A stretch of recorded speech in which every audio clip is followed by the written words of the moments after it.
Hello दोस्तों, मैं पंकज कुमार। आज हम बात करने वाले हैं एक ऐसे राज्य की न्यायिक सेवा की जहां पर सबसे बड़ा उच्च न्यायालय है। हाँ, हम बात करने वाले हैं इलाहाबाद हाई कोर्ट की, जहां आज नोटिफिकेशन आ चुका है उत्तर प्रदेश न्यायिक सेवा में अपनी सेवा देने का। तो हम बात करते हैं क्या नोटिफिकेशन में दिया गया है, क्या क्या मुख्य बिंदु हैं और उत्तर प्रदेश न्यायिक सेवा में कितने पद आए हैं और कब से फॉर्म भरना शुरू होंगे, कब से फॉर्म समाप्त होंगे, कब फॉर्म भरने की अंतिम तिथि है। इसके बाद हम पूरा पाठ्यक्रम भी धीरे धीरे वीडियो में डिस्कस करेंगे। चलिए हम देखते हैं कि उत्तर प्रदेश न्यायिक सेवा में मुख्य बिंदु क्या हैं, किस वेबसाइट से जाके हमें फॉर्म भरना है और कितनी सीटें हैं, किस वर्ग के लिए कितनी आरक्षित सीटें हैं। देखते हैं हम अब हमारे बोर्ड पर हमने डायग्राम बनाया है, हम बताते हैं। उत्तर प्रदेश न्यायिक सेवा में कुल पदों की संख्या आई है 303। जी हाँ, उत्तर प्रदेश न्यायिक सेवा में सेवा करने के लिए इस बार कुल पदों की संख्या 303 है, जो कि बहुत ज्यादा है। यदि हम अच्छे से प्रिपेयर करेंगे, अच्छे से तैयारी करेंगे तो 303 पद में अपना एक स्थान हम नियत कर लेंगे, बना लेंगे। देखते हैं हम, ऑनलाइन आवेदन की तिथि है 10/12/2022, मतलब 10/12/2022 से आप उत्तर प्रदेश न्यायिक सेवा के लिए फॉर्म भर सकते हैं। इसके लिए शुल्क जमा करने की तिथि, हाँ हमें यहां ध्यान रखना है कि दो तिथि हैं, एक शुल्क जमा करने की है, एक आवेदन सबमिट करने की तिथि है।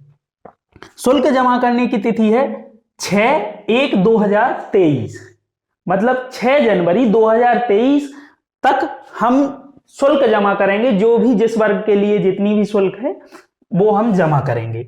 उसके बाद 10/1/2023 आवेदन स्वीकार करने की तिथि है, सबमिट करने की तिथि है। तो हमें ध्यान रखना है कि 10 जनवरी 2023 तक अपना आवेदन सबमिट कर देना है। चलिए हम देखते हैं आगे मुख्य बिंदु, क्या क्या हमें फॉर्म में फिल करते समय मुख्य बिंदुओं का ध्यान रखना है। सबसे पहला, नोटिफिकेशन में साफ बताया गया है कि मुख्य बिंदु है आप अपना मोबाइल नंबर जरूर डालें। जो भी आपका रजिस्टर्ड या चालू मोबाइल नंबर है वो आपको अनिवार्य रूप से भरना है। दूसरा मुख्य बिंदु है रजिस्टर्ड ईमेल भी आपको डालना है, क्योंकि जो भी आपकी जानकारी देगा आयोग, जो भी आयोग आपको जानकारी भेजेगा, एप्लीकेशन नंबर, सबमिट या कोई भी संशोधन होता है वो भेजेगा आपको आपकी रजिस्टर्ड मोबाइल नंबर पर या आपके ईमेल आईडी पर। तो ध्यान से हमें ये दोनों चीजें फिल करनी है, इसमें कोई गलती नहीं होनी चाहिए।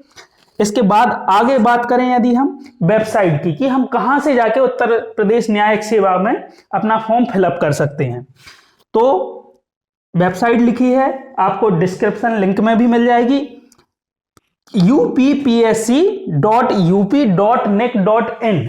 इस वेबसाइट पर जाके हम अपना फॉर्म फिल कर सकते हैं।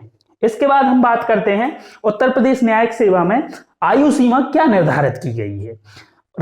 उत्तर प्रदेश आयोग द्वारा आयु सीमा का निर्धारण अधिकतम 35 वर्ष और कम से कम 22 वर्ष रखा गया है।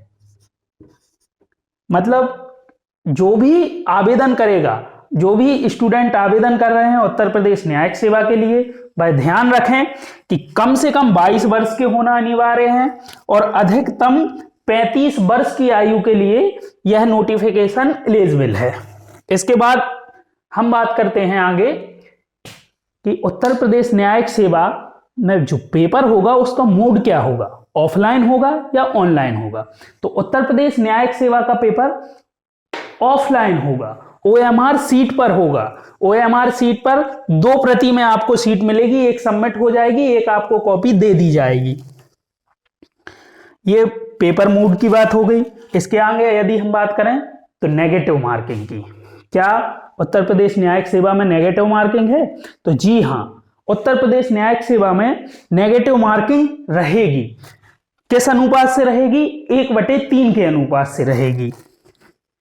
इसके बाद एक और बात, उत्तर प्रदेश न्यायिक सेवा में यदि हम देखें तो यहाँ मिनिमम मार्क्स, क्वालिफाइंग मार्क्स जरूरी हैं। यदि हम बात करें तो SC ST के लिए 35% मार्क्स अनिवार्य रूप से लाना अनिवार्य है और जनरल एवं अदर्स के लिए 40% मार्क्स लाना अनिवार्य है।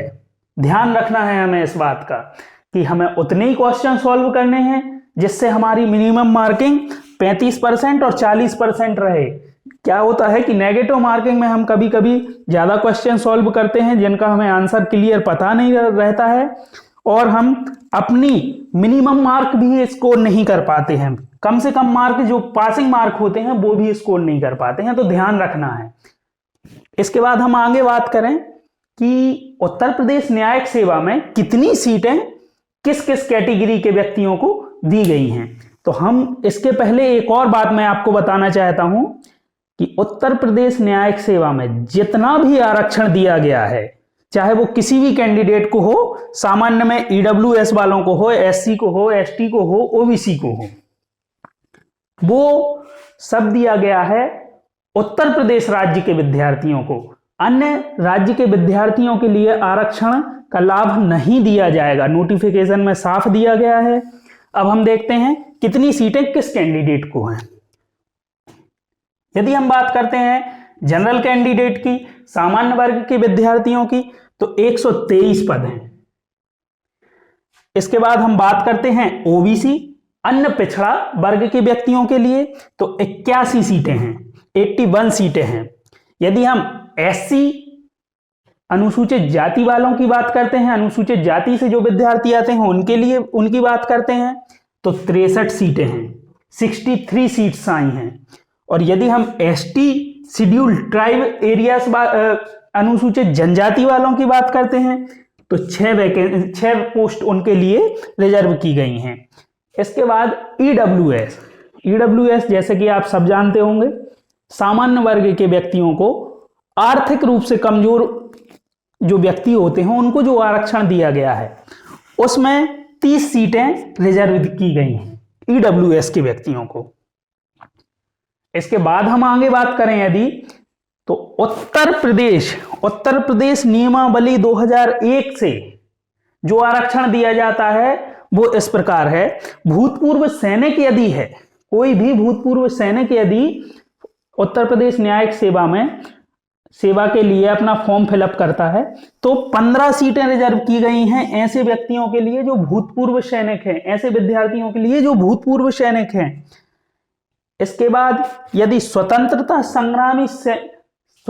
संग्रामियों के जो आश्रित हैं, मतलब जिनके पिताजी दादाजी स्वतंत्रता सेनानी थे, उनके यदि कोई भी बच्चे हैं तो उनके लिए 6 सीटें आरक्षित की गई हैं उत्तर प्रदेश न्यायिक सेवा में।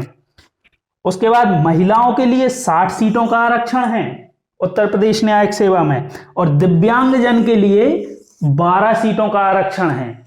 इस प्रकार से कुल मिलाकर 303 पद आए हैं। बहुत ही सुनहरा मौका है और जितना बड़ा राज्य है, उत्तर प्रदेश राज्य है जितना बड़ा, उतनी ही ज्यादा सीटें आई हैं। यदि हम अच्छे से प्रिपेयर करेंगे तो हम इसी बार उत्तर प्रदेश न्यायिक सेवा में अपना स्थान नियत कर लेंगे, अपना चयन कर लेंगे।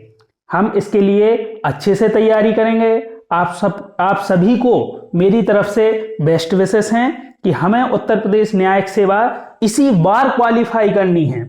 इसके बाद मैं नेक्स्ट वीडियो में प्रीलिम्स में जो भी पाठ्यक्रम आना है आपका वो डिस्कस करूंगा।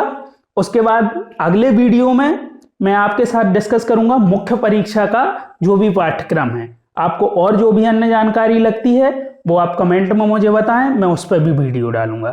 Thank you.